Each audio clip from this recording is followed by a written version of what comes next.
Hola, hola, buenas tardes. Hola, buenas tardes. ¿Me pueden escuchar, jóvenes, aún?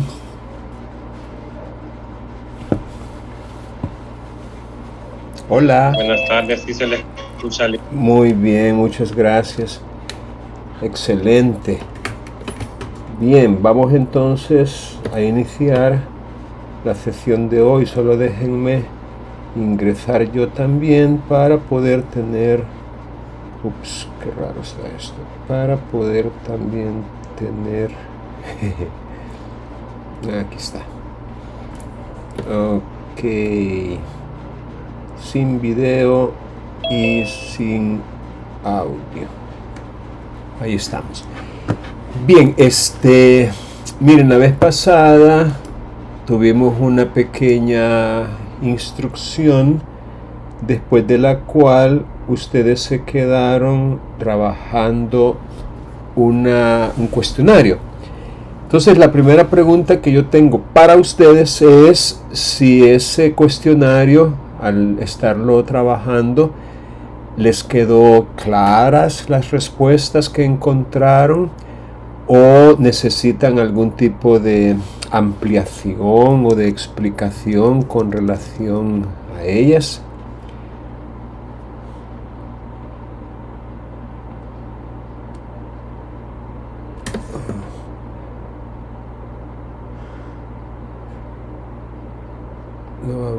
Ajá. Les repito, la idea es que ese cuestionario les haya podido servir para poder aprender lo relacionado con esas temáticas. Si no, pues vamos entonces a proceder a revisar aquí en pantalla lo relacionado con la ejecución cuando se trata de obligaciones que no son dinerarias. Ustedes han de recordar lo que ya les expliqué la vez anterior, de que hay varios tipos de condena y que dependiendo la prestación contenida en ese pronunciamiento de condena, así sería lógicamente la ejecución forzosa, porque no es el mismo procedimiento cada vez. El procedimiento varía dependiendo aquello que se trata de ejecutar. Entonces, con eso en mente, yo les mostraba la vez pasada que, hablando específicamente de una prestación no dineraria, aquí tenemos, digamos, varios capítulos que regulan este asunto. Y el primero de esos capítulos hace referencia a la ejecución cuando las obligaciones son de hacer. El segundo capítulo, cuando las obligaciones son de no hacer. El tercer capítulo, cuando son de dar, obviamente no dinerarias, o sea, cosas diferentes al dinero, como podría ser una cosa genérica o un cuerpo cierto o incluso un inmueble. Entonces, dependiendo de las circunstancias que se presenten, así también hay pequeños cambios en la forma de proceder. Y hay un capítulo cuarto que resulta muy interesante de recordar y es el que tiene que ver con la liquidación de cantidades. Capítulo que, por supuesto, también merece nuestra atención. Entonces, miren, para poder hacer un poco más dinámico este aprendizaje, lo que vamos a hacer ahorita es, déjenme checar cuántas personas están conectadas para poder hacer algún tipo de actividad. Vamos a ver, tenemos 2, 4, 6, 8, 9 9 personas. Bueno, vamos a hacer una cosa. Vamos a dividir ahorita a los que están participando en cuatro, digamos, equipos en 4 pequeños grupos y vamos a asignar a cada uno de estos 4 equipos un tipo de ejecución y a uno de ellos la liquidación de cantidades, el procedimiento que hay que seguir cuando se trata dentro de una ejecución de liquidar cantidades, ya que otra vez ese es un antecedente necesario para poder, digamos, convertir una obligación que no es dineraria en una que sí lo es. Porque, otra vez, de repente, un cumplimiento distinto del dinero, un cumplimiento de una obligación de hacer, de no hacer o de dar una cosa diferente del dinero, de repente es imposible que se pueda cumplir en naturaleza.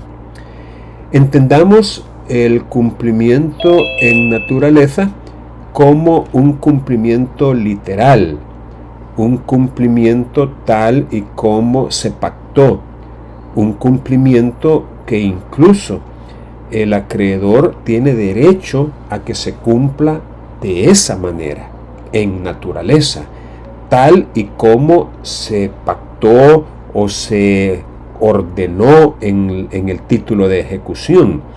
Es decir, según los términos del título mismo. Eso es el derecho que tiene el acreedor. Sin embargo, cuando eso no es posible, es decir, cuando ese cumplimiento en naturaleza resulta imposible de conseguirse, entonces no hay más remedio que lograr un cumplimiento por equivalencia. Esa es la palabra para definirlo, por equivalencia, que consiste básicamente en traducir en dinero lo que habría representado o lo que habría valido el cumplimiento íntegro y oportuno de la obligación por parte del ejecutado o del deudor o del condenado, como le querramos llamar. Entonces, repitiendo, cuando no es posible obtener un cumplimiento en naturaleza, o cuando hay necesidad de adicionar, por ejemplo, intereses, frutos, rentas, que es cosa distinta a los daños y perjuicios, cuando hay que adicionar estos otros rubros, entonces hay que hacer un procedimiento, llamémosle previo, de liquidación. Y a eso se refiere este capítulo 4, que se titula Liquidación de cantidades y que comienza su regulación en el artículo 696 del Código Procesal Civil y Mercantil, Liquidación de cantidades, así se titula el libro 4. Entonces vamos, repito, a formar ahorita cuatro grupos o salones o rooms para que ustedes puedan, por suerte, quedar en alguno de ellos y durante unos 10 minutos, creo que sería suficiente, 15 minutos para dar un poquito más de margen, van a preparar un pequeño informe, un pequeño reporte para sus demás compañeros. Fíjense que incluso se da, digamos, ahorita un fenómeno que no todos están conectándose a las sesiones e incluso el lunes de todos los que estaban, solo me parece que hubieron como 7 o 6 que terminaron esta actividad del cuestionario, la guía de estudio de la ejecución no dineraria. Entonces eso por supuesto es reprochable y pues indica de que algún vacío van a tener a la hora del examen final, del examen parcial, que aprovecho para recordarles que lo vamos a hacer la próxima semana. Y pues ni modo, tal vez no van a salir lo mejor del que se pudiera. Por eso vamos a insistir ahorita en repasar esta temática de cómo es que se lleva a efecto la ejecución forzosa cuando la obligación contenida en el título de ejecución no es dineraria. Y el equipo número 1, el que le toque quedar en el grupo o en el salón número 1, va a hacer, digamos, el análisis de la ejecución de obligaciones de hacer. Y para ello van a estudiar los artículos 675 al 687. Es decir, todo lo que tiene que ver con el capítulo primero. Los que toquen en el salón 2, el segundo equipo, ese la van a tener un poquito más fácil porque solamente son 4 artículos los que están en el capítulo segundo. Es decir, la ejecución de obligaciones de no hacer. Artículos 688 al 691, suerte de ellos. Los que toquen en el equipo tercero, ese serían las obligaciones de dar no dinerarias, a partir del artículo 692 y que igualmente termina en el 695. Igual son poquitos artículos. Y los que toquen en el equipo 4, esos van a la liquidación de cantidades. Lo único que a la hora de explicar, a la hora de compartir con los demás lo que han aprendido, vamos a comenzar con el equipo 4, es decir, con liquidación de cantidades. Y la razón de hacerlo así es porque las otras, digamos, exposiciones que se hagan van a remitirnos a la liquidación de cantidades en algunos puntos, en algunas partes. Entonces es importante tener de antemano una idea de la liquidación de cantidades reguladas en el capítulo 4 para poder comprender cómo es que funciona cuando se mencione en los otros capítulos. ¿Alguna pregunta con relación a esta actividad de aprendizaje que vamos a hacer ahorita? Repito, vamos a dividirnos en 4 equipos. El primero con el capítulo 1 y así sucesivamente hasta el capítulo 4, y durante 15 minutos van a preparar un pequeño resumen, una pequeña explicación para sus compañeros, básicamente en la cual van a describir o van a explicar la manera de proceder dependiendo los distintos casos que estén comprendidos dentro de los artículos que ustedes van a estudiar. Entonces vamos a, repito, a formar ahorita los equipos. Van a ser 4 equipos y van a trabajar de la manera ya explicada. ¿Alguna pregunta?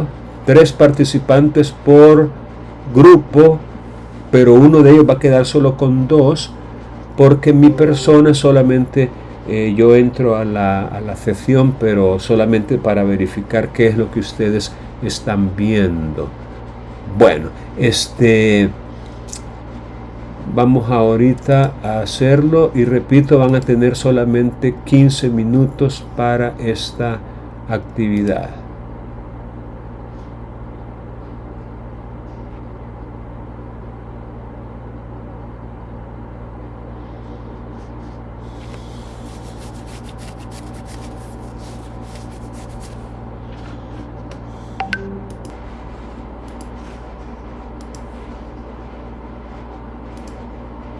Bien, ya terminó el tiempo que se les había concedido para poder hacer este estudio y vamos entonces a pasar a la parte en donde ustedes, de acuerdo con lo que han leído y analizado, pues comparten con los demás sobre la base de que ellos no lo han leído todavía o no de la manera que ustedes lo han hecho, lo que han aprendido.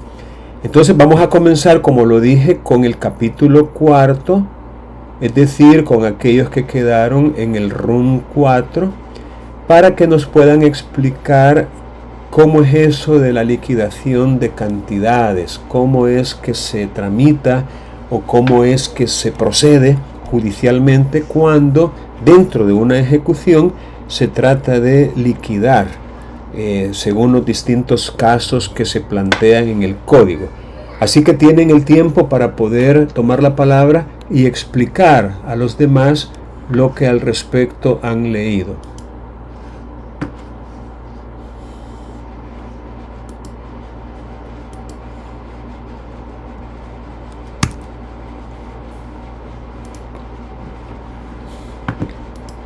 Ajá, ¿quién va a participar? ¿Quién va a tomar la palabra? En ese grupo teníamos a Daisy, a Jacqueline y a Mari Mercedes.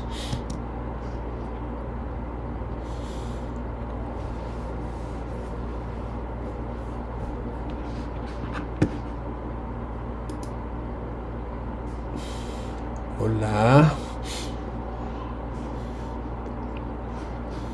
Hola. Hola, buenas tardes. Buenas tardes. La liquidación de cantidades, pues esta la encontramos regulada en el artículo 696 del Código Procesal Civil y Mercantil.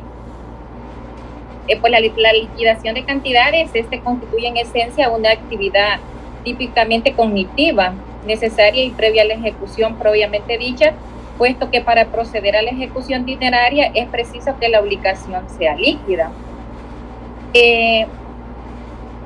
Me imagino que la liquidación de cantidades va realmente a lo que es, se aplica únicamente a los supuestos en que deba procederse a determinar en la ejecución la cantidad debida. La cantidad de vida que constituye por los daños y perjuicios o frutos que se hayan hecho en cuanto a la ejecución.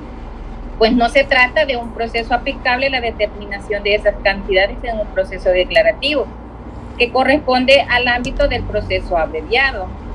Pues en esta parte la liquidación de daños y perjuicios en la ejecución se formula de acuerdo con lo que establece el artículo 696, pues el ejecutante debe de presentar la solicitud acompañada de una relación detallada que incluya el importe y las justificaciones o informes que se consideren pertinentes. Pues el artículo establece también que en esa parte se le dará audiencia al obligado por un plazo de 6 días. De 6 días, si el deudor acepta expresamente la liquidación, el juez la aprobará, continuándose la ejecución por el procedimiento previsto para la ejecución dineraria. Pero en este caso es pues cuando ya se considera, ya ha habido lo que es, se ha establecido los daños y perjuicios causados. Entonces, en cuanto a la ejecución, la parte pues deberá presentar lo que es la solicitud, detallando expresamente la deuda, ¿verdad? En ese caso, no sé si las compañeras también van a participar. Muchas gracias por su aporte, muchas gracias. ¿Alguna otra compañera quiere opinar?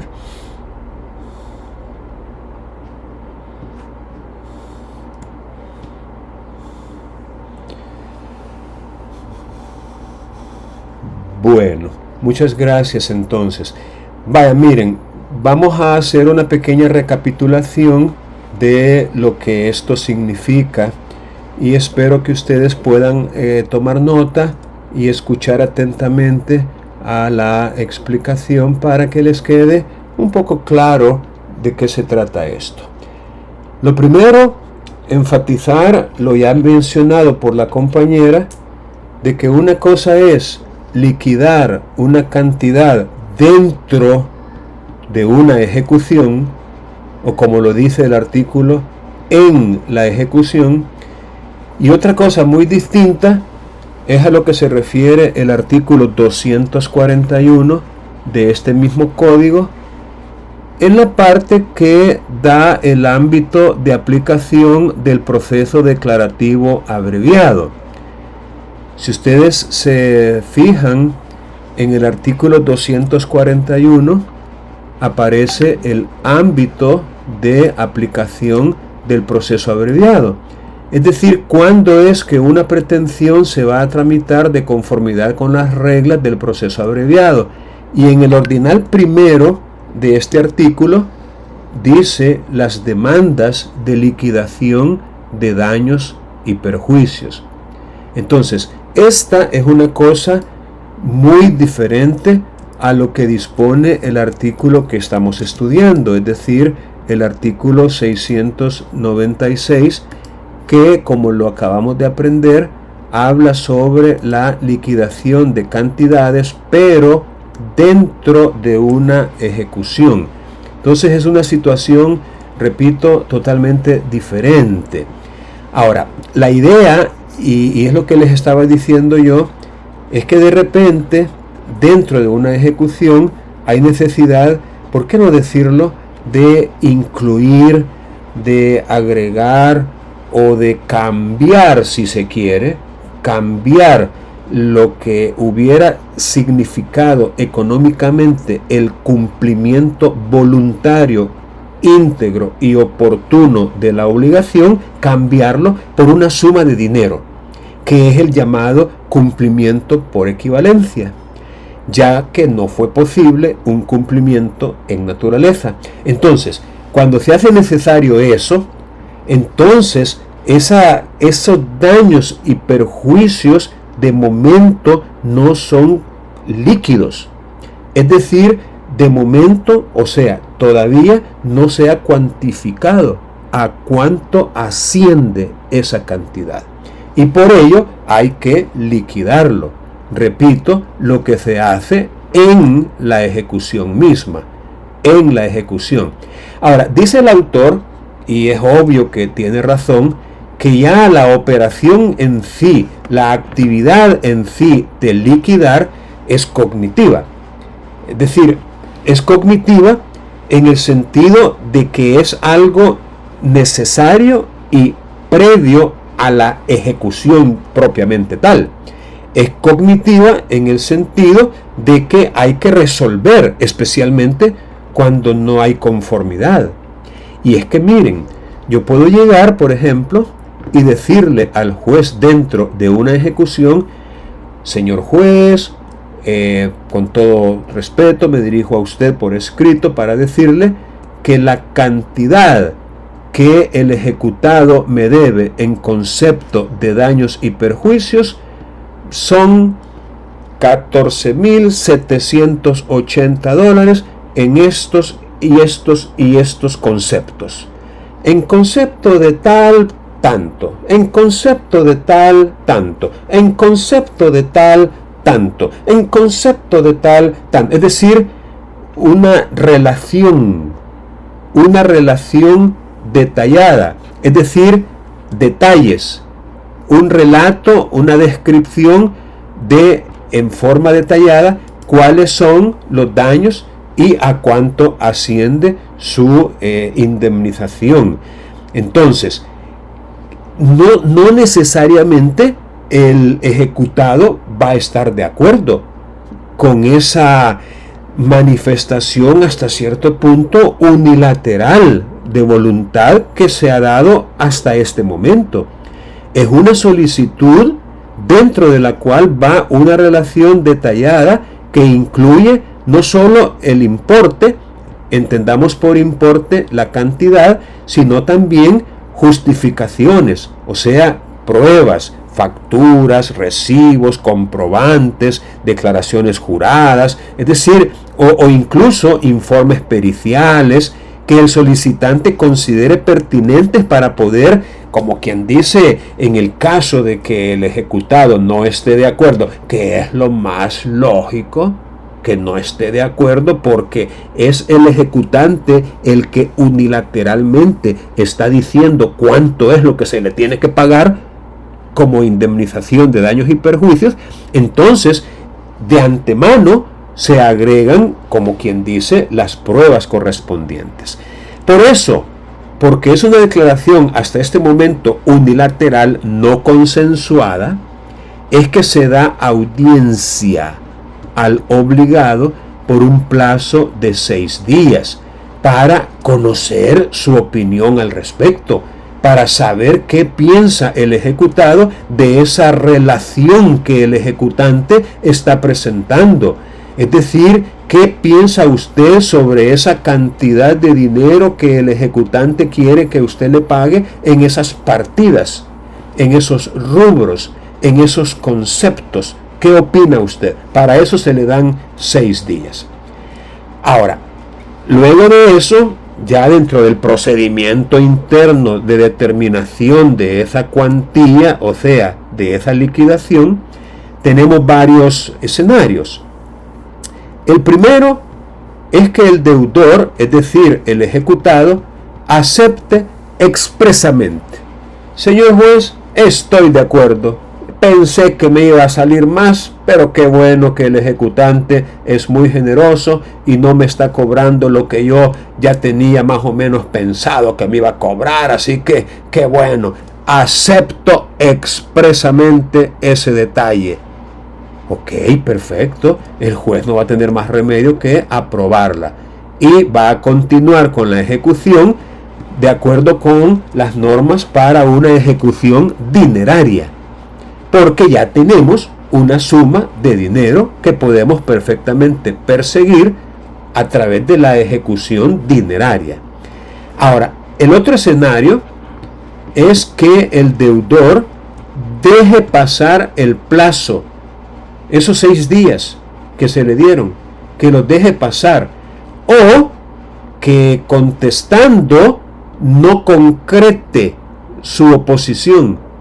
Es decir, que conteste sin hacer referencia a la relación detallada que se le dio por parte del ejecutante. Es decir, no se pronuncia, pues, no hace de una manera puntual y directa su oposición, y en ese caso, cuando deja pasar el plazo o cuando no concreta su oposición, entonces vamos a entender que ha aceptado tácitamente esa cuenta, esa relación detallada, esa liquidación presentada por el ejecutante, de tal manera que la aceptación puede ser expresa o puede ser tácita. Y finalmente tenemos el escenario de que el deudor presente una oposición, ojo, motivada. Entendamos por motivada, es decir, con fundamentos, pues, exponiendo razones por las cuales se opone.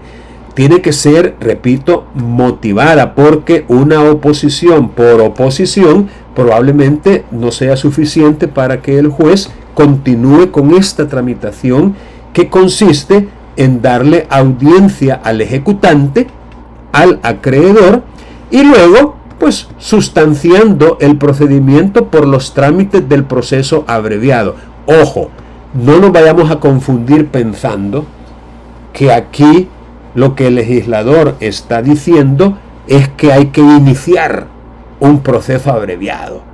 Hay que presentar una demanda simplificada y todo lo demás desde cero, un proceso abreviado. No. Cada vez que ustedes encuentren, y es en muchas ocasiones que se hace, cada vez que encuentren esta frase, por los trámites del proceso abreviado, ojo, lo que está haciendo es una referencia, un envío.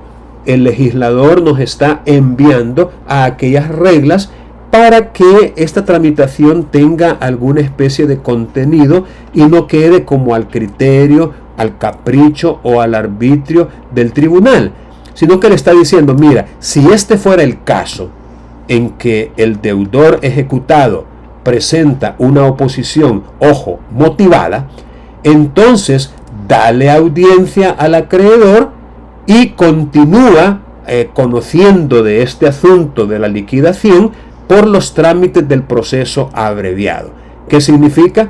Pues convocar a una audiencia, obviamente una audiencia única y con todas las reglas previstas allá en el 420, 21, 22 y siguientes sobre el proceso abreviado, la audiencia, etc.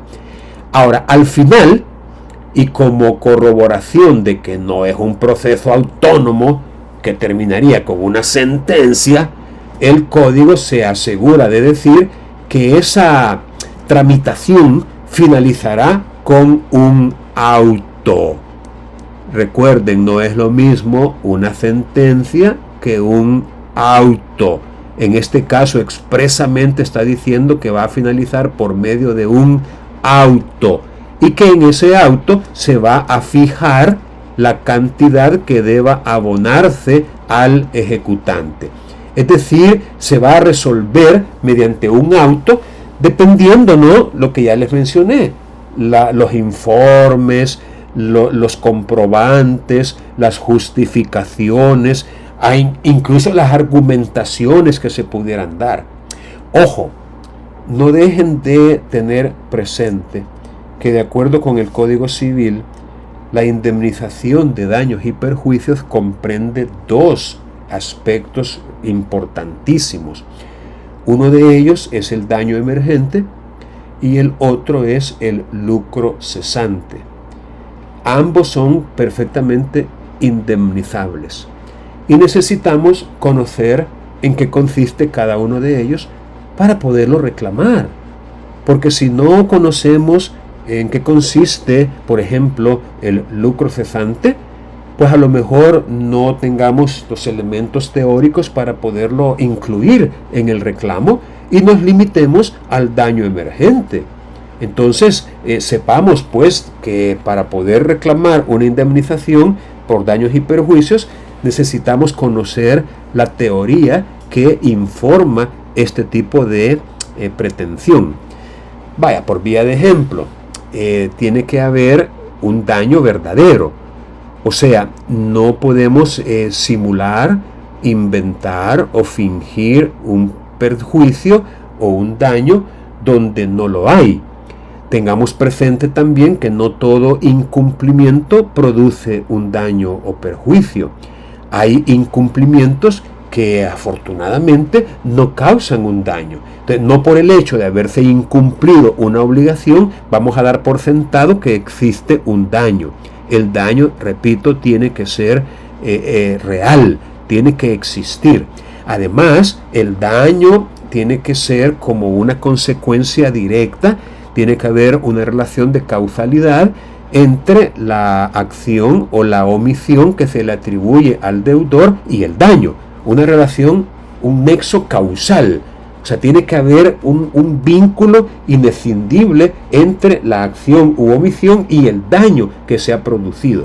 Además, el daño tiene que ser culpable, ¿no? Es decir, si por ejemplo ha habido un incumplimiento motivado por fuerza mayor o caso fortuito, entonces tampoco procede el reclamo porque tiene que haber un como incumplimiento que se le pueda reprochar al deudor, es lo que se conoce como culpable, o sea que se le pueda atribuir responsabilidad, pero si él está cubierto por alguna fuerza mayor o caso fortuito, entonces no habría responsabilidad. Entonces hay como ciertas reglas pues de orden sustantivo que deben tomarse en cuenta también a la hora de formular un reclamo de daños y perjuicios. Ahora, el artículo 697, ubicado en el mismo capítulo cuarto, ¿verdad?, del Código, capítulo cuarto, liquidación de cantidades, fíjense que habla ya no de daños y perjuicios, sino que frutos o rentas.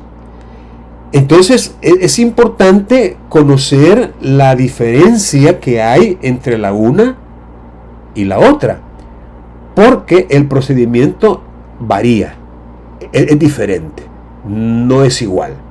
Aquí, ya lo vimos, junto con la solicitud se presenta por parte del ejecutante esa relación detallada, en este caso de los daños y perjuicios. Pero en el caso de los frutos o rentas, utilidades o productos de cualquier clase, aquí la cosa cambia. Porque aquí lo que se hace es que se le requiere al deudor para que dentro de un plazo de 10 días presente la liquidación. En otras palabras, aquí ya no es el ejecutante, sino que ahora es el ejecutado, el que, previo requerimiento que se le hace en ese sentido, él es el que tiene que presentar la liquidación, ateniéndose, eso sí, a las bases establecidas en el título de ejecución. Entonces, repito, esta es obviamente una primera variante sustancial en cuanto a la manera de proceder. O sea, si lo que va a liquidarse son frutos, rentas, utilidades, beneficios, ganancias, es diferente. Porque ahora lo que tendría que plantearse, lo que tendría que pedirse es que se le requiera al deudor para que dentro de 10 días presente la liquidación. Si el deudor lo hace, es decir, si dentro de esos 10 días presenta la liquidación, se le comunica al acreedor. Ahora bien, aquí tenemos otra vez la misma doble alternativa que en el caso anterior tenía el ejecutado, en presencia de una relación detallada presentada por el ejecutante. Es decir, podía estar de acuerdo o podía no estar de acuerdo. Pues aquí sucede lo mismo. O sea, una vez que el deudor, en el caso de los frutos o rentas, ha presentado la liquidación, se le comunica, se le notifica, se le hace saber al acreedor. Y, primer escenario, si el acreedor manifiesta conformidad, entonces el juez aprueba la liquidación y se continúa la ejecución según lo dispuesto para la ejecución dineraria. Pero si el acreedor se opone a la liquidación, entonces volvemos a la misma solución de antes.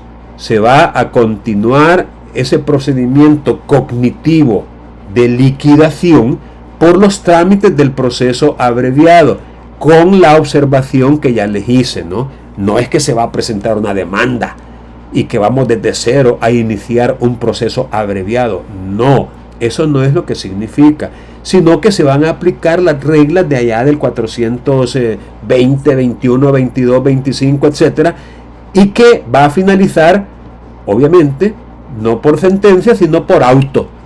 Un auto en el que se fijará la cantidad que deba abonarse al solicitante, luego de lo cual se continúa con los trámites ya de la ejecución dineraria. Entonces, repito, vean la diferencia que hay entre una liquidación de daños y perjuicios y una liquidación de frutos o rentas. Ahora, si dentro de los 10 días que se le dieron al deudor, al ejecutado, para que presentara la liquidación y no lo hace, es decir, al no presentar el deudor la liquidación, se requerirá al acreedor para que la presente. Entonces aquí casi es como volver al 696. Es decir, mira, ya que el deudor no quiso presentar su propia liquidación, entonces tú, ejecutante, tú, acreedor, tú, solicitante, pues ni modo, preséntala tú. Presenta tú la liquidación que consideres justa. Entonces, una vez hecho, se da audiencia al ejecutado para que la repare. Aquí, la repare no es un sentido literal o común, como que estuviera dañada y hay que hacerle reparaciones. No, aquí habla más bien de objeción, habla más bien de reparo, habla de oposición. Es decir, para que se oponga o para que le haga observaciones según estime conveniente, prosiguiendo otra vez las actuaciones de liquidación por los trámites del proceso abreviado. Aquellas partidas, es decir, aquellos conceptos, aquellos rubros, aquellos componentes de la liquidación que no sean objeto de un reparo, es decir, que no se cuestionen, que no se mencione expresamente que no se está de acuerdo con ellas, entonces se van a considerar consentidas.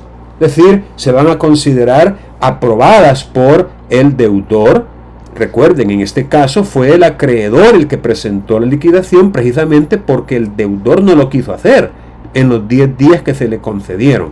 Entonces, en ese caso, si no se opone de manera expresa y puntual, va a entenderse consentidas aquellos conceptos en los cuales no hubo ningún reparo. Y finalmente, tenemos un caso aquí que podría resultar un poco común en materia comercial o mercantil, e incluso en materia civil también. Y es cuando la condena consiste en rendir cuentas de unos bienes que han sido administrados y obviamente entregar el saldo que resulte. O sea, esa actividad de rendir cuentas obviamente es un aspecto contable, financiero, económico, patrimonial, empresarial hasta cierto punto, pero igual, es decir, hay que liquidar, hay que ver de qué manera esa administración produjo algunas utilidades, algunos productos, alguna suma de dinero que se le deba dar al titular del patrimonio que fue administrado, y hay que hacer pues una liquidación.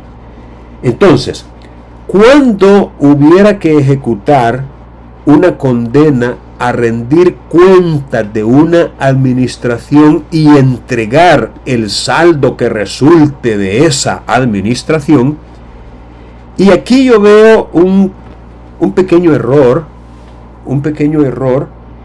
porque dice: se aplicarán las normas del artículo anterior. Ahora, la interpretación normal que le podemos dar a esta frase, el artículo anterior, a ver, ¿cuál creen ustedes que sería? ¿Cuál sería el artículo anterior al 699 dentro de este contexto? Las normas del artículo anterior. ¿Cuál sería? Porque, ojo, desde el artículo 1 hasta el artículo 698 son anteriores al 699. No sé si me siguen en eso, si están de acuerdo conmigo. Todos los artículos desde el 1 hasta el 698 inclusive son anteriores. De cuando dice se aplicarán las normas del artículo anterior, ¿qué nos dice la lógica? ¿A cuál artículo se está refiriendo?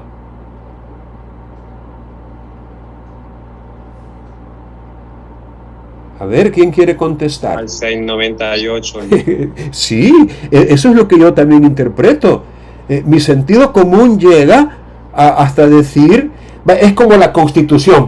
No sé si ustedes han participado en ese pequeño debate, digo yo, pero en realidad no es tal, de cuál sería el periodo inmediato anterior, ¿verdad? Es decir, para no poder reelegirse. Es decir, allí uno tiene que utilizar un sentido lógico, semántico, gramatical, que tiene que ver con lo que las palabras significan. Aquí tenemos la ventaja, diría yo, de que no dice del artículo inmediato anterior, en cuyo caso sería un poco más clara la referencia al 698. Pero el punto es, y a lo que quiero llegar, es que en realidad no se quiso decir el artículo 698, porque el 698 en realidad habla de la falta de presentación de la liquidación. Es decir, si el deudor no presentare la liquidación, entonces en realidad el legislador quiso referirse al artículo 697, que es el que contiene un requerimiento al deudor para que dentro de 10 días presente la liquidación. Es el artículo 697 el que contiene un requerimiento al deudor y un plazo de 10 días para que presente la liquidación. Entonces, cuando el artículo 699 está diciendo que se aplicarán las normas del artículo anterior, ¡ojo!, no está refiriéndose al 698, está refiriéndose al 697, lo que se corrobora cuando dice, aunque se podrá ampliar el plazo para que el obligado presente las cuentas en atención a la importancia y complejidad de la administración. Se podrá ampliar el plazo y ese plazo no se menciona en el artículo 698. Se menciona en el artículo 697. Entonces, yo insisto, aquí me parece que lo más recomendable hubiera sido decir se aplicarán las normas del artículo 697, aquí en esta parte, o del, ¿cómo decirlo?, del artículo previo al anterior, o cualquier otra forma en que el legislador se hubiera querido referir, no al 698, como confusamente lo ha hecho, sino al 697. Espero que eso les haya quedado claro. Lo importante es que se le va a dar un plazo al que deba rendir cuentas para que lo haga. Es decir, para que presente esas cuentas, presente las cuentas. Y el plazo podría ser superior a los 10 días de que habla el 697, atendida la importancia y complejidad de la administración.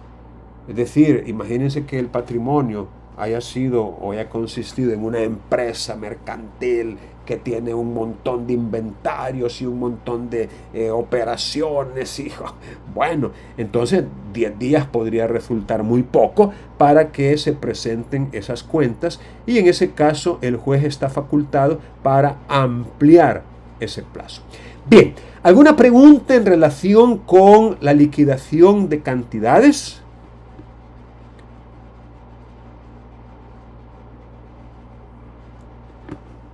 Bueno, si no tienen alguna pregunta, pasemos al otro equipo que sería el equipo 1 para que nos hable un poco sobre la ejecución de obligaciones de hacer. Por vía de recordatorio, Lázaro, Marina y Reinaldo quedaron en el equipo 1. Sí, buenas tardes. Buenas tardes. A nosotros, como usted nos dijo, nos toca hablar sobre las obligaciones de hacer no personalísimas. Pues en este caso me toca hablar referente a estas. Okay. Para comenzar, diremos que estas, como muy bien lo señala el título, que no son personalísimas, se entiende de que estas pueden ser ejecutadas por un tercero, previamente admitida la solicitud, ¿verdad? Y haciendo el juez el despacho de embargo.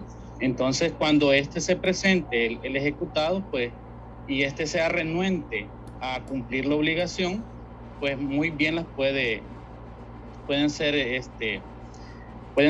realizadas por un tercero. Y en el código comentado, pues pone un ejemplo, ¿verdad?, en el cual menciona de que, digamos, el caso fuese de hacer un muro, dice. En el caso se entiende que podría ser que el obligado no tenga la capacidad de hacerlo, pero tal vez él en su, digamos, tiene empleados o una empresa que esté en nombre de él que sí lo puede hacer. En este caso, pues lo puede hacer un tercero, que en este caso sería el empleado, de cumplir la obligación.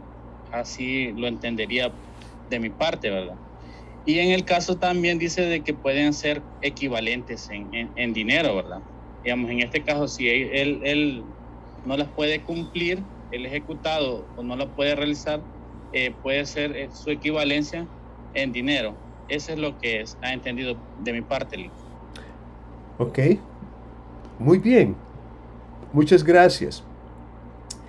Ahora bien, tengamos presente que el título cuarto, capítulo primero, habla, llamémosle de manera genérica o amplia, sobre las obligaciones de hacer, ¿verdad? El capítulo primero. Capítulo que se les encomendó estudiar a ustedes como equipo.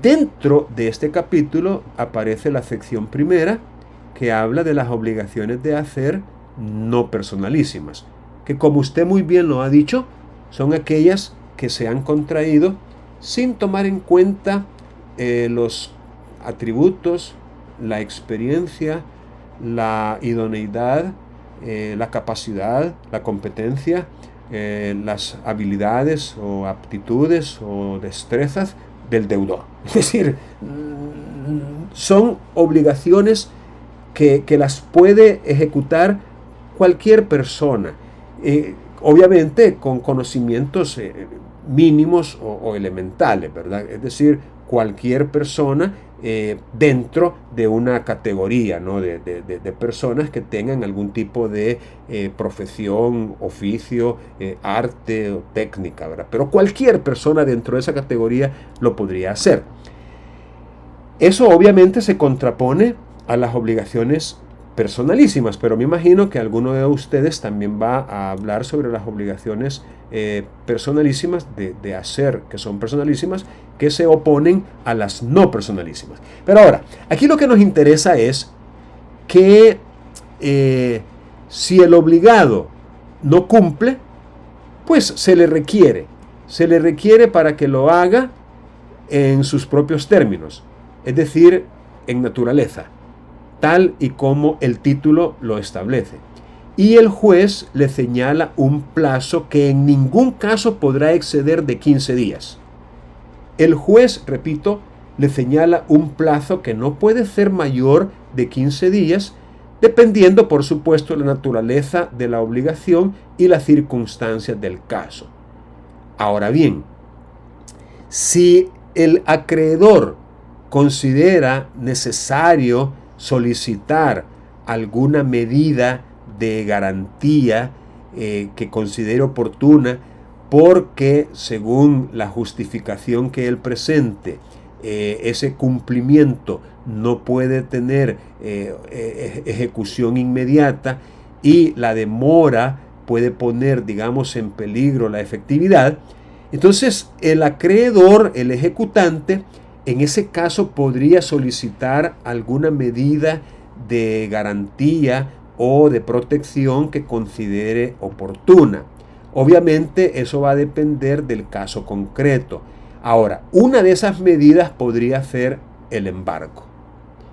El embargo dice que debe recaer en bienes suficientes para asegurar el cumplimiento de la obligación principal y también el pago de intereses, daños, perjuicios y costas de ejecución que pudiera resultar. Entonces, aunque estamos en presencia de una obligación de hacer no personalísima, podría eventualmente solicitarse el embargo en bienes propios del deudor, del ejecutado, para asegurar o garantizar el cumplimiento de la obligación principal y además el pago de intereses, daños, perjuicios, costas, etc. El embargo se alzará. Esta frase, no sé si ustedes ya la habían oído antes, pero significa se dejará sin efecto, significa se levantará, se cancelará, se considerará innecesario si el deudor presta caución en cuantía suficiente fijada por el tribunal al acordarlo. Es decir, el tribunal, cuando acuerda el embargo, podría incluir que si el ejecutado presta, es decir, constituye algún tipo de caución como una prenda, una hipoteca, una fianza, un depósito de dinero, un depósito de algún título o valor que sea, digamos, representativo de una suma liquidable. Es decir, si él como ejecutado presenta una garantía que haga innecesario el embargo, pues entonces dicho embargo se alzará.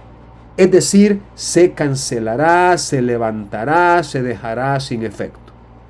Ok, ¿qué pasaría si después de transcurrido el plazo que se le ha dado al ejecutado, que como hemos visto no puede superar los 15 días, qué pasa si no cumple con lo que se le ha ordenado? Entonces, el ejecutante podrá pedir que se le faculte para encargar el cumplimiento a un tercero a costa del ejecutado, o solicitar que el costo de lo ordenado se abone como daños y perjuicios. A costa del ejecutado significa que el pago a ese tercero que se le está encargando el cumplimiento de la prestación lo hará directamente el ejecutado, o como lo dice el siguiente artículo, pues el embargo o la caución que el ejecutado ha presentado es el que va a servir para hacer ese pago. Entonces, a costa del ejecutado, digamos, admite la posibilidad de que el ejecutado, de su propia voluntad, de su propia, digamos, libertad o iniciativa, él pueda efectuar ese pago directamente al tercero, o si no, pues como dice el artículo siguiente, se valorará lo que cuesta esa ejecución, ya sea mediante un presupuesto presentado por el ejecutante o por una pericia ordenada por el juez, y se procede obviamente al embargo y realización de bienes del ejecutado hasta obtener la cantidad que se determine. Entonces el ejecutante será quien designará a la persona que habrá de encargarse de la ejecución, pero necesita el nombramiento del juez para poderlo hacer. Entonces es como una opción que se le da al ejecutante para que, tratándose de una obligación de hacer no personalísima, un tercero la pueda realizar. Ahora bien, si el ejecutante opta por el resarcimiento de daños y perjuicios, es decir, como quien dice, pues no, ya no voy a hacer nada, es un ejemplo, ¿no? Ya cambié de opinión, ya no quiero hacer eso que le había ordenado a este fulano, voy a cambiar planes, voy a hacer otras cosas. Entonces no, me inclino por el resarcimiento de daños y perjuicios. Entonces, por eso les decía yo que antes de estudiar estos capítulos íbamos a estudiar el capítulo 4, que es el que contiene la manera de cuantificar los daños y perjuicios. Es decir, si el ejecutante opta por el resarcimiento de daños y perjuicios, ok, liquidémoslos, cuantifiquémoslos, determinemos a cuánto ascienden de acuerdo con lo que dice el 696 ya estudiado, que es el que habla de la liquidación de cantidades. Ok, ¿algún otro compañero de este equipo que quiera hacer referencia a las obligaciones de hacer personalísimas? Sí, yo había sacado de que hacía énfasis en que estas también son denominadas infungibles. Sí. Entonces se entiende que esta obligación puede ser desarrollada, decía, por cualquier persona, como usted decía, que tenga la capacidad y que constituya una regla general en esta clase de obligaciones, ¿verdad? Por lo que el beneficio o provecho del acreedor quedaría igualmente satisfecho si dicha pretensión se realiza por el mismo deudor o otra persona. Pero eso es en cuanto a la... Disculpe, eso es en cuanto a las fungibles. Eso sería en cuanto a las no personalísimas, lo que acaba de decir. No, decía, también hacían énfasis en las obligaciones de hacer personalísimas, No. que también son denominadas fungibles. No, es que mire, le voy a explicar. Las no personalísimas son las fungibles y las personalísimas son las no fungibles o infungibles. Es que mire, el término fungible da la idea de que se pueden intercambiar.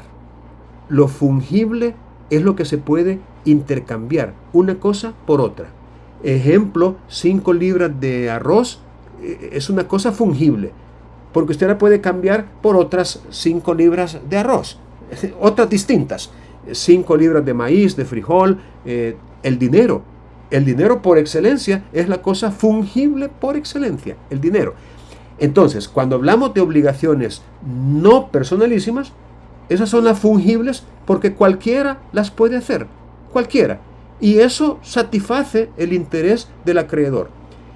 Pero las no fungibles o las infungibles, que son las personalísimas, esas son las que no puede hacer cualquiera, sino únicamente la persona del deudor, porque esa obligación ha nacido en consideración a la persona del deudor. Es intuito personae, esa obligación. Manejemos un ejemplo.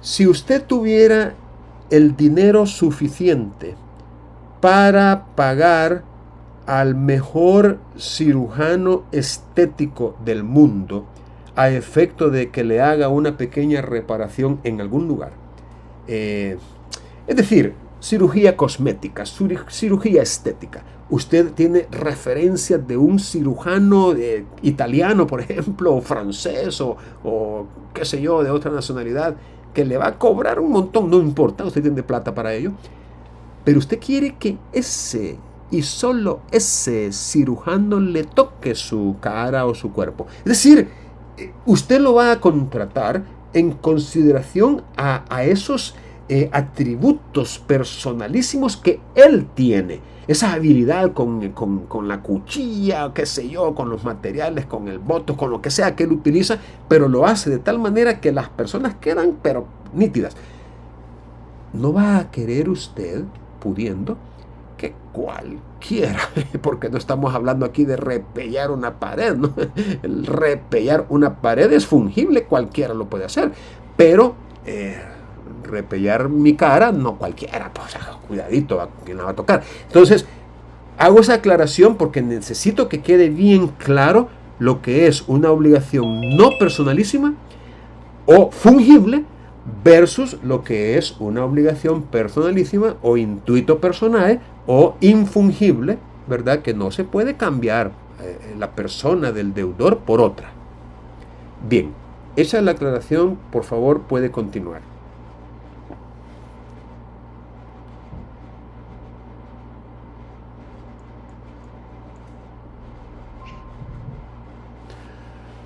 Hola, ¿me oye?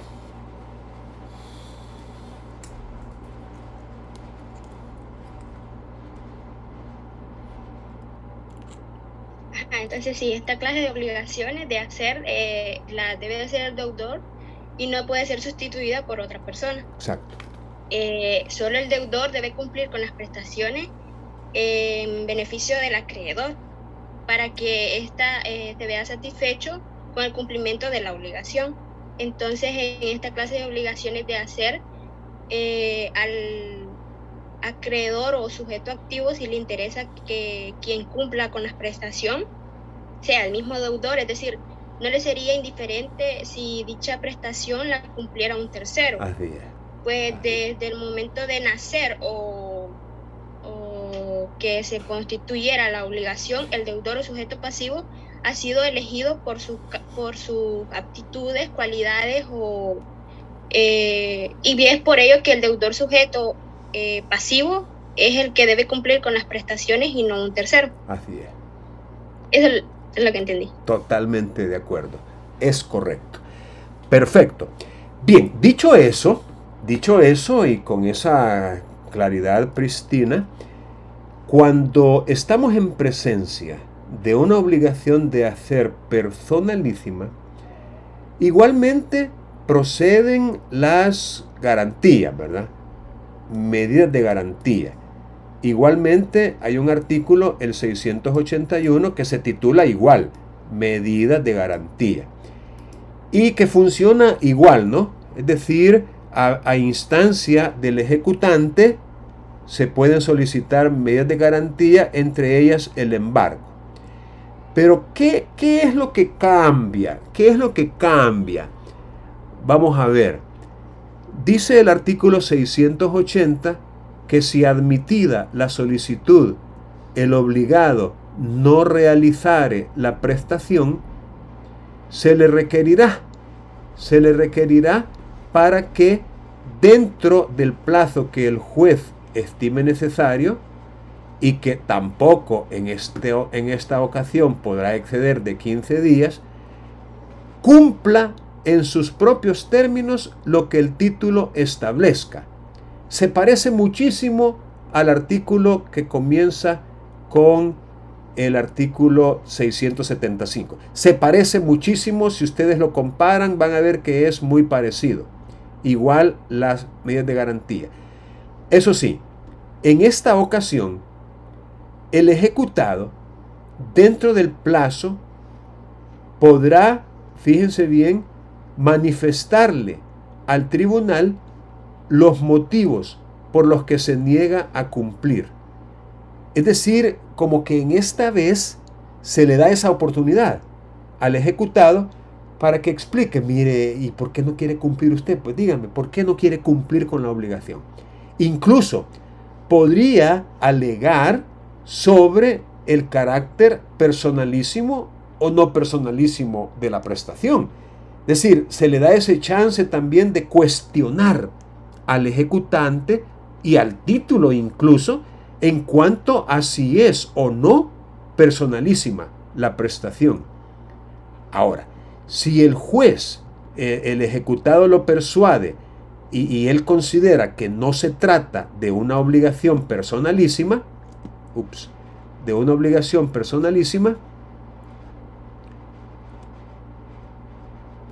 entonces dice el artículo 682 que él va a proseguir la ejecución para obtener la reparación de los daños y perjuicios, conforme a lo que ya hablamos de la liquidación de cantidades. Es decir, si el juez considera que no se trata de una obligación personalísima, aunque no se lo diga el ejecutado, pero si él considera que no es personalísima y que hay, por así decirlo, un error en esa caracterización, entonces el juez va a continuar con la ejecución, pero para obtener la reparación de daños y perjuicios derivados por el incumplimiento. Ahora bien, si transcurrido el plazo concedido, que no puede superar los 15 días, sin que el ejecutado cumpla la obligación ni presente alegaciones, entonces el ejecutante tiene una opción. Puede optar entre pedir que la ejecución se concrete en la entrega de un equivalente en dinero, que incluya, por supuesto, la reparación de daños y perjuicios, o puede insistir en obtener el cumplimiento. En el código comentado aparece una interesante reflexión en cuanto a esto, por el carácter tremendamente subjetivo que tiene una obligación de esta naturaleza. Es decir, además, dice el autor, citando a un estudio que se hizo, que ¿quién querría como presionar o como conminar, o sea, forzosamente exigir y lograr que un deudor de estos cumpla cuando no quiere? Es decir, cuando no está, digamos, en su en su voluntad hacerlo. Es decir, es muy arriesgado, no sé si comparten conmigo eso, ¿no? Es decir, no va a quedar bien el trabajo, porque como no quiere y lo están forzando a hacerlo, entonces hay que considerar eso, ¿verdad? De querer seguir hasta obtener el cumplimiento, porque el tiro nos puede salir por la culata. En ese caso podríamos no obtener una satisfacción verdadera y no, como que no valdría la pena pues inclinarse por esa opción. Ahora, si el título contiene expresamente una disposición para el caso de incumplimiento, entonces se estará a lo dispuesto en el título. Si, por ejemplo, el título mismo podría ser un contrato, podría ser un acuerdo de voluntades, podría ser, ¿por qué no decirlo?, una sentencia que recoja lo manifestado en un contrato, podría ser un laudo arbitral. Es decir, si en el título de ejecución se ha dicho algo para en caso de incumplimiento, entonces se va a respetar. Si por vía de ejemplo, en caso de incumplimiento por parte del deudor, entonces la obligación inmediatamente se transformará en la obligación de indemnizar los daños y perjuicios.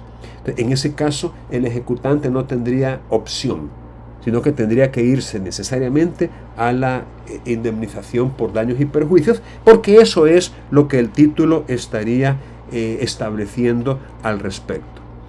Ahora, si el ejecutante hubiera optado por la entrega del equivalente en dinero, entonces se ordenará que prosiga la ejecución con ese propósito, procediéndose otra vez a la cuantificación o a la determinación ya económica o en dinero, de conformidad con lo ya aprendido, ¿no? Es decir, en los términos de la liquidación de cantidades, artículo 696. Sin perjuicio de ello, el juez impondrá una multa única al ejecutado en consideración al precio o a la contraprestación satisfecha, que puede llegar hasta la mitad de estas cuantías o del valor que se atribuya generalmente a la obligación. Aquí el ejecutado corre un riesgo de que el juez le imponga una multa única que puede llegar hasta la mitad del precio o la contraprestación que el ejecutante satisfizo. Es como una especie de sanción por no haber cumplido. Esta multa única no recuerdo haberla leído en el caso de una obligación fungible, es decir, de hacer no personalísima, como sí aparece en este artículo relacionado con la infungible. Y este otro artículo también resulta muy importante. Cuando se acuerde el cumplimiento específico, entendamos, el cumplimiento en naturaleza, el ejecutante, y a pesar de los riesgos que ya les mencioné, el ejecutante opta porque se cumpla tal y como el título lo establece. Entonces dice aquí, se apremiará. Ojo, está hablando de un apremio, pero no es un apremio corporal. No es que lo van a meter en la famosa cárcel de deudores que existía antes. Antes había una cárcel de deudores donde se apremiaba físicamente, corporalmente al deudor que no quería cumplir con una obligación de hacer, y se metía en la cárcel hasta que se allanara a hacer aquello a lo que se había obligado. Entonces, pero ahora ya no se puede. Ahora el apremio es económico, patrimonial. Se le apremia con una multa por cada mes que transcurra sin llevar a efecto la obligación. una multa por cada mes. Multa que podrá ascender al 20% del precio o de la contraprestación insatisfecha o del valor que se atribuya, 20%. Ahora, si transcurrido un año el ejecutado no hubiera cumplido o estuviera cumpliendo todavía después de un año, el juez ordenará a instancia del ejecutante la sustitución por la entrega del equivalente dinerario o la adopción de cualquier medida esencialmente análoga que resulte adecuada para la satisfacción del ejecutante. Cualquiera podría pensar que estas multas serían como para ser entregadas al ejecutante, pero no es así. No es al ejecutante. Esta suma que se menciona aquí, el equivalente dinerario, ese sí, por la entrega del equivalente dinerario, pero eso no es la multa. La multa va obviamente a las arcas del Estado, es decir, son multas impuestas dentro de un proceso que tienen incluso la imposición de ellas, después de haber sido declaradas firmes, tiene carácter de título de ejecución, las multas procesales. Bien, el último compañero, si quiere hablarnos un poquito de esta otra obligación de efectuar una declaración de voluntad. Ya para ir cerrando. Sí. Ajá, le escuchamos. Bueno, lo que estaba leyendo acerca de la obligación de efectuar declaraciones de voluntad, se establece que esta prestación, cuyo cumplimiento se reclama generalmente debido al otorgamiento de un contrato, un acto jurídico, y que digamos que en el momento que en el cumplimiento de esta, se establece que el requerimiento se efectuará la declaración de voluntad contraviniendo al temor de la obligación del juez. El juez tendrá para realizada siempre que estén fijados los elementos esenciales del acto del contrato. La resolución judicial tendrá por plena validez y eficacia como si fuera sido hecha por el ejecutado. En este caso es como, bueno, lo que logré entender es que, por ejemplo, las dos personas se comprometen a cumplir una obligación y una de ellas no la cumplen. Entonces, esta declaración de voluntad podrá, por ejemplo, puede la persona ejecutarla ante el juez y que también no puede ser de los 15 días. Ok. Muy bien. Vaya, aquí vamos a hacer una aclaración y por favor tomen nota de la aclaración que voy a darles. Es muy común el llamado contrato de promesa. A veces promesa de venta, pero también existe promesa para la realización de cualquier otro contrato. El contrato de promesa es bien amplio. Puede ser promesa de cualquier otro contrato. Pero la promesa de venta es de las más comunes. Ahora, si usted otorga junto con otra persona una promesa y usted, por ejemplo, es el promitente comprador y la otra persona es el promitente vendedor, ese documento en el cual constan sus derechos y obligaciones correlativas, ese documento puede ser un documento notarial o puede ser un simple papel, porque basta con que la promesa conste por escrito y otros requisitos más para que valga, para que nazca, para que produzca efectos la promesa, artículo 1425 del Código Civil. Ahora bien, ese contrato en sus manos no es un título de ejecución todavía. Y dependiendo, la verdad es que ni siquiera es ejecutivo, sino que es un documento probatorio que dentro de un proceso declarativo puede ser, digamos, la base y dar la razón a usted para que se condene al demandado a otorgar el acto jurídico prometido. Es decir, una condena a efectuar una declaración de voluntad. Pero ojo, después de un proceso declarativo, ya sea común o abreviado dependiendo de la cuantía, pero en todo caso tiene que haber una sentencia. O dentro de un título de ejecución diferente de la sentencia, pues se da esa obligación en un acuerdo conciliatorio, en una transacción, en un laudo arbitral, es decir, en un título de ejecución distinto de la sentencia o en una sentencia. Allí es donde se crea, llamémoslo así, la obligación de efectuar una declaración de voluntad. Lo digo por la mención que usted hizo de la existencia de un contrato. Ok, el contrato puede estar, pero ese le va a servir para un proceso cognitivo, para un proceso en el cual termine con una sentencia. Y dentro de la sentencia va a ir esa obligación de efectuar. Mire, señor promitente vendedor, usted por el contrato que me han presentado, aparece clarito que usted se obligó a vender un inmueble a cambio de $10,000 que se le iban a pagar. Y se ha probado en juicio que ya se le pagaron. Entonces, como usted no ha querido cumplir voluntariamente, lo condeno a efectuar esa declaración de voluntad. Lo condeno a otorgar el contrato prometido. Lo condeno.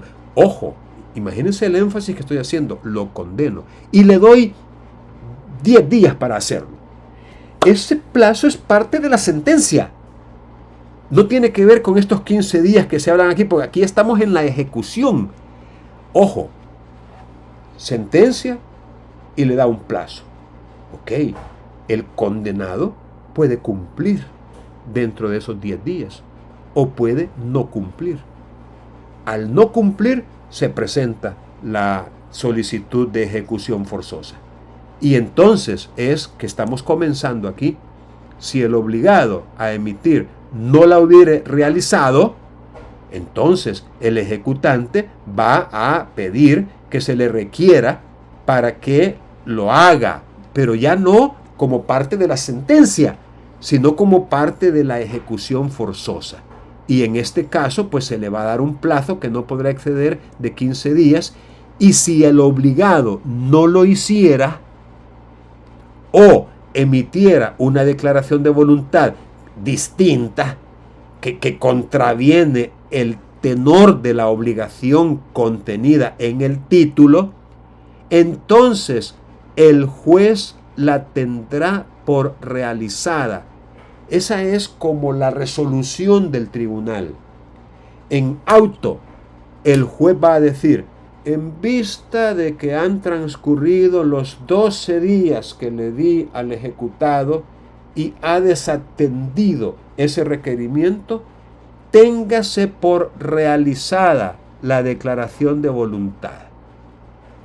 Ese auto es una resolución judicial que tendrá plena validez y eficacia como si la hubiera hecho el ejecutado. Pero eso sí, para que el juez la tenga por realizada, tienen que estar fijados los elementos esenciales del acto o contrato. Y esos elementos tienen que estar fijados en la sentencia, o sea, en el título de ejecución. De ahí la importancia como abogados, en presencia de un título de ejecución, de que los elementos esenciales estén dados, estén contenidos. Porque si no están contenidos, entonces, lo dice el inciso último, la ejecución se seguirá para la reparación de los daños y perjuicios, pero no para que se tenga por realizada la declaración de voluntad. Entonces es importante la diferencia, ¿no? Cuando los elementos esenciales no constan. Ahora, si los elementos que no constan son no esenciales, entonces en la misma resolución donde se tiene por realizada, allí se van a determinar esos elementos no esenciales. Bien, jóvenes, aún lamentablemente el tiempo se nos fue, ustedes son muy platicadores, no me dejan ni hablar a mí, y con tanto que platican y hablan, pues el tiempo ya se nos fue. Así que vamos a finalizar la sesión, voy a detener la grabación ahorita y les voy a pasar la correspondiente asistencia.